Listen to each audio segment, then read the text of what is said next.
जय गुरु जी। शुक्राना गुरु जी, अनंतम शुक्राना हमारे गुरु जी महाराज का। ओम नमः शिवाय। शिव जी सदा सहाय। ओम नमः शिवाय। गुरु जी सदा सहाय। शुक्राना, अनंतम शुक्राना।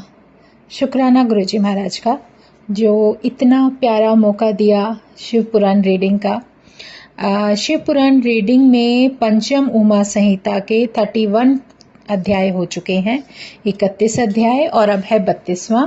कश्यप के वंश का वर्णन। सूत जी बोले, अब कश्यप ऋषि की पत्नियों के नाम सुनिए। अदिति, दिति, सुरसा, अरिष्ठा, इला, दनु, सुरभि, विंता, ताब्रा, क्रोध, वशी, कद्र। मुनि जी अब इनके संतान का नाम सुनो। प्रथा के मनवंतर में तुषिता नामक 12 देवता हुए हैं। ये सब कश्यप द्वारा अदिति से उत्पन्न हुए। चाक्षुष मनवंतर में लोकों के हित के लिए ही इनकी उत्पत्ति हुई।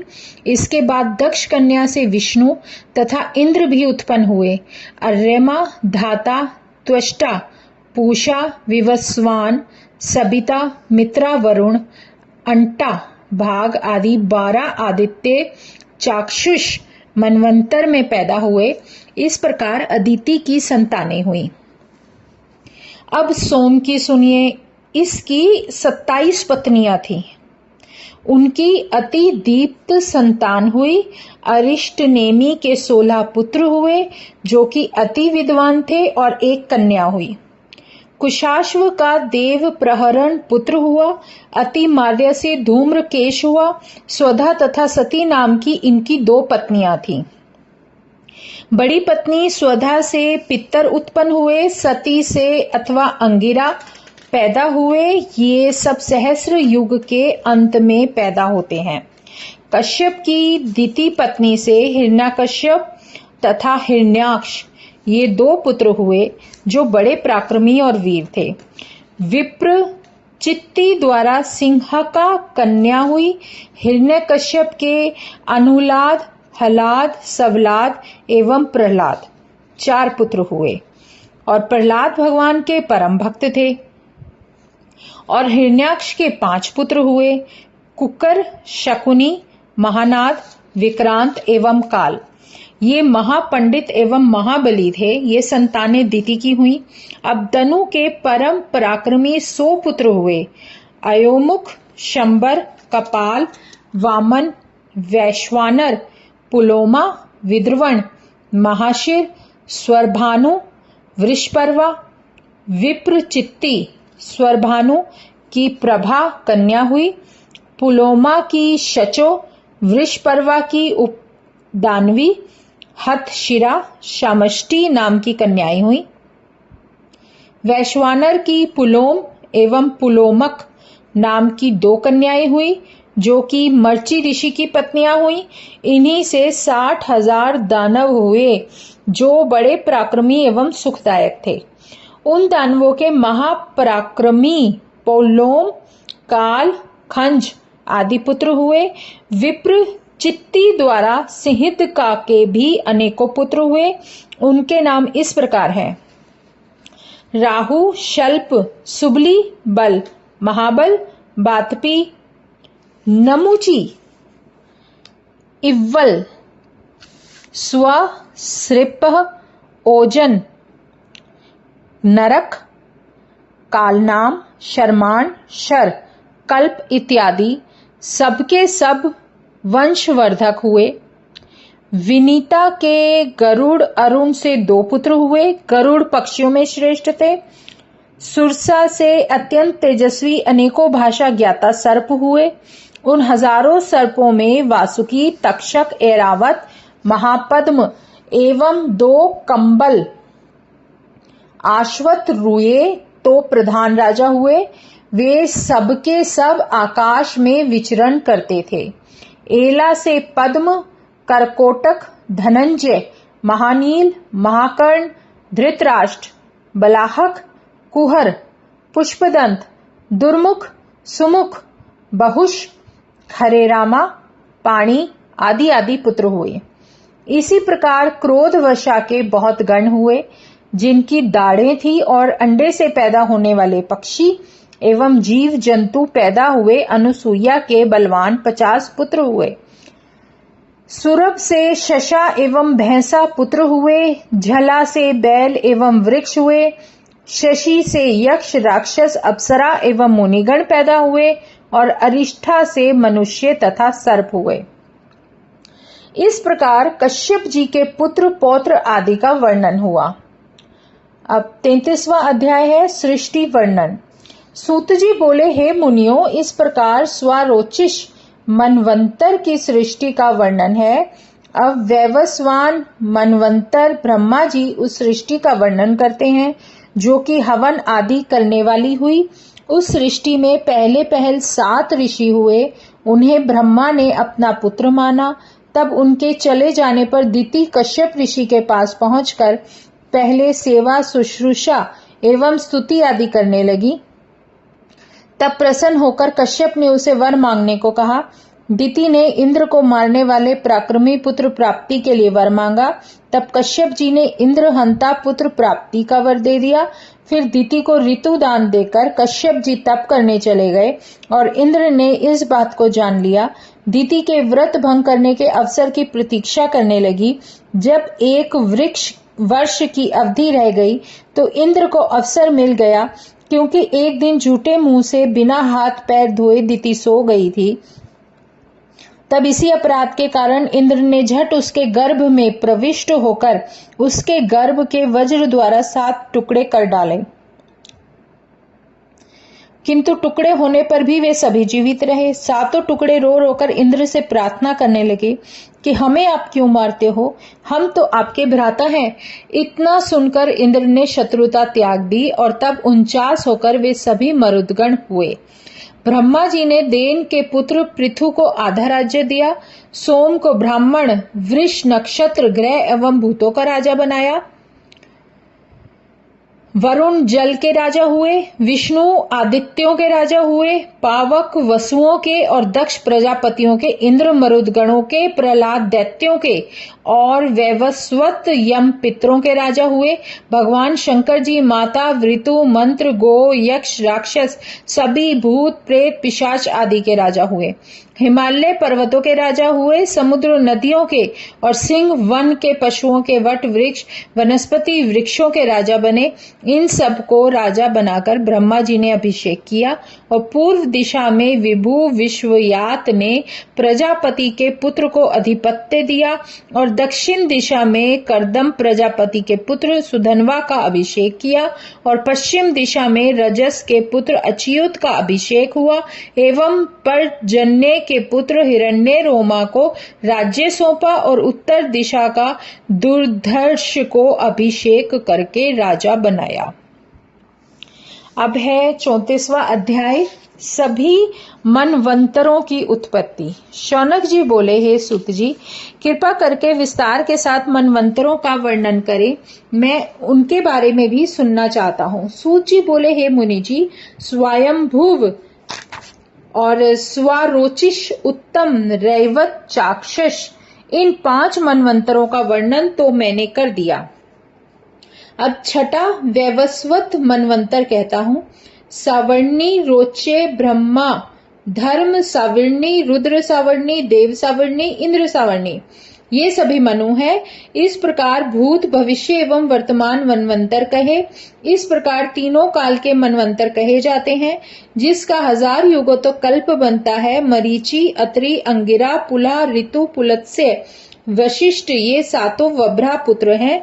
स्वयंभुव मनवंतर में याम नामक देवता, 7 ऋषि उत्तर दिशा में रहते हैं। आग्निध्र, अग्नि, वाहु, मेघा, तिथि, बस, ज्योतिष्मान, धृतमान, हव्य, पवन, शुभ, ये 10 स्वयंभू मनु के पुत्र हैं।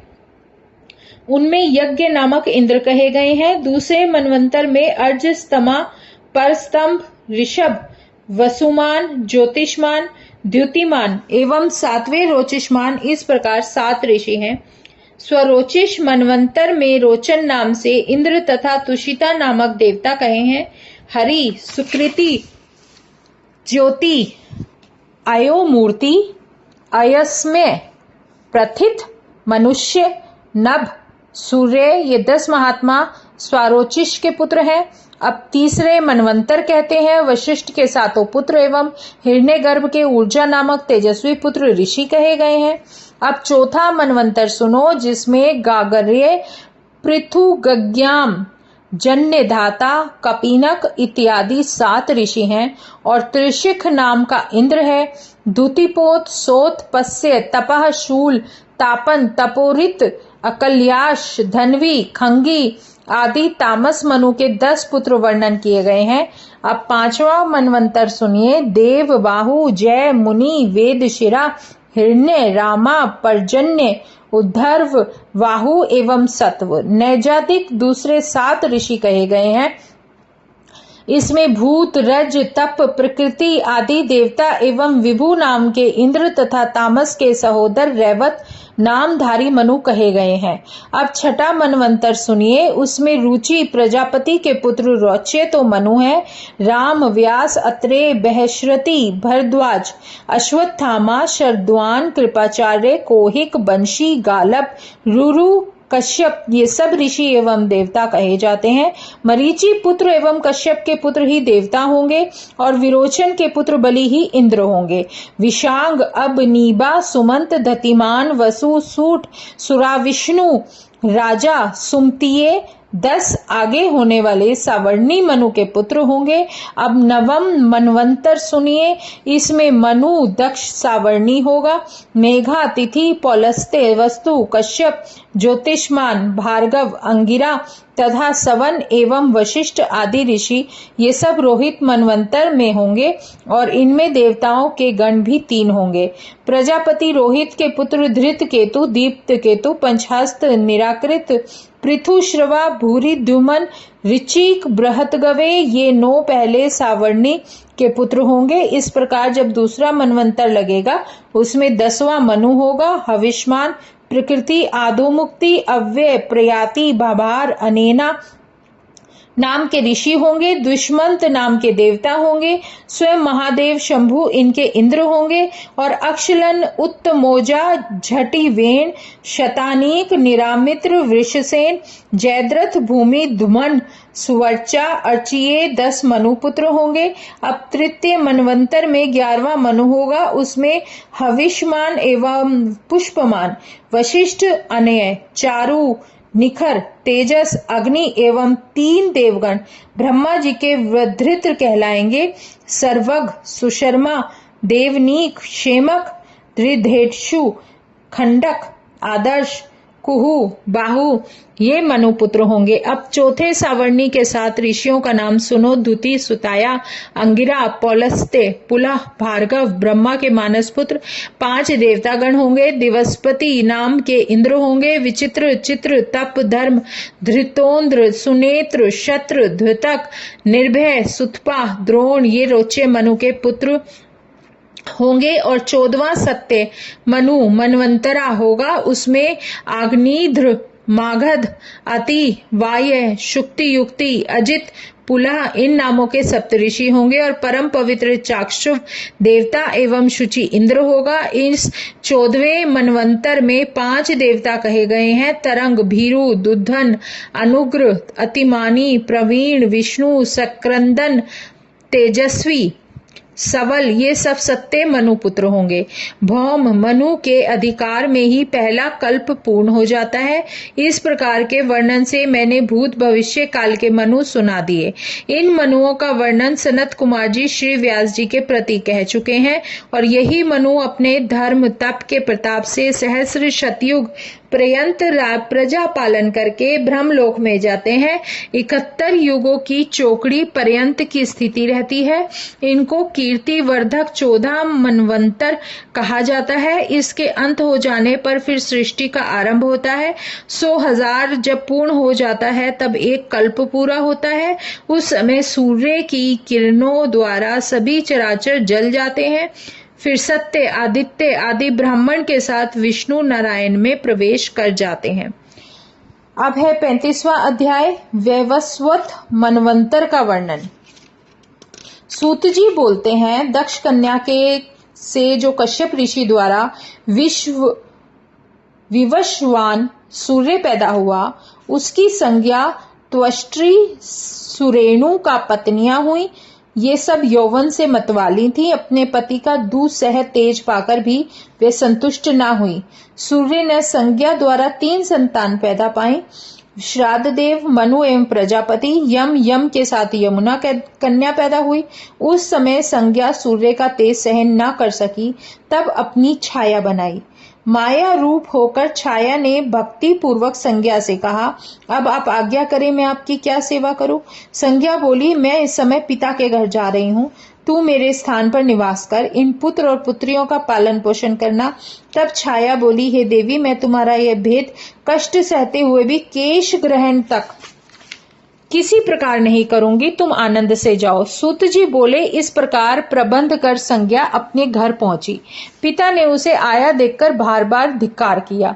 तब वे घोड़ी का रूप धारण करके कुरु देशों में घूमने लगी।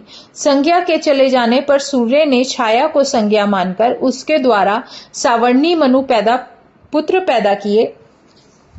इसके बाद छाया अपने पुत्र के साथ विशेष प्रेम करने लगी। संज्ञा के पुत्रों में अब उतना स्नेह नहीं रहा। यम को इस बात पर क्रोध आ गया। उसने छाया को एक लात मारी और फटकार दिया। तब जब छाया ने यम को श्राप दिया कि तुम्हारे क्रोध के कारण उठा हुआ ये पांव गिर पड़े, यम ने जाकर संपूर्ण वृत्तांत पिताजी से कहा, हे पिताजी, इसके श्राप से मुझे बचाओ, मेरा पांव ना गिरने पाए। तब सूर्य बोले, हे पुत्र, इसमें कोई ना कोई कारण अवश्य है जिससे धर्म रूप तुम भी क्रोध में आ गए, किंतु माता का श्राप तो असत्य नहीं होने का। इतना यम से कहकर छाया से बोले, हे चंडिके, यह तुमने किस कुबुद्धि का काम कर डाला। सच सच कहे, इस पुत्र से तू क्यों विशेष प्रेम करती है और इससे प्रेम कम क्यों। तब इतना सुनकर छाया घबरा गई और सब सच बता दिया। सूत जी बोले, इसके बाद छाया ने सूर्य को शनि चक्र पर चढ़ाया। इस प्रकार सूर्य का तेज कम कर दिया और सूर्य का रूप सुंदर हो गया। तब भगवान सूर्य ने योग दृष्टि से अपनी पत्नी संज्ञा को घोड़ी के रूप में देख लिया। वह स्वयं घोड़े का रूप धारण कर उसके पास मैथुन की इच्छा से गए, किंतु उन्हें पर पुरुष जानकर उन्होंने स्वीकार नहीं किया। इसके बाद घोड़े रूप सूर्य ने अपने मुख एवं नासिका के रास्ते अपना वीर्य, जो नासिका के 2 भागों में पड़ा था, वो तभी तो देवताओं के वैद्य अश्विनी कुमार 2 होकर पैदा हुए। इतने में संज्ञा ने अपना पति पहचान लिया।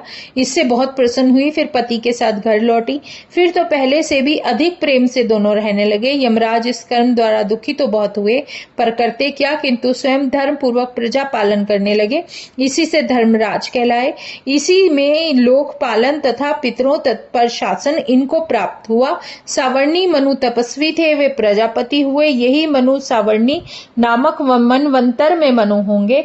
अब तो सुमेरु पर्वत पर जाकर कठोर तप करने में लगे हुए हैं। सूर्य की छोटी कन्या यमलोक को पवित्र करती हुई यमुना नामक नदी हुई, मतलब यमुना नाम से प्रसिद्ध हुई। जय गुरु जी, शुक्राना गुरु जी, अनंतम शुक्राना गुरु जी महाराज का। अब पंचम उमा संहिता के 35 अध्याय पूरे होते हैं। ओम नमः शिवाय, शिवजी सदा सहाय। ओम नमः शिवाय, गुरुजी सदा सहाय। शुक्राना, अनंतम शुक्राना।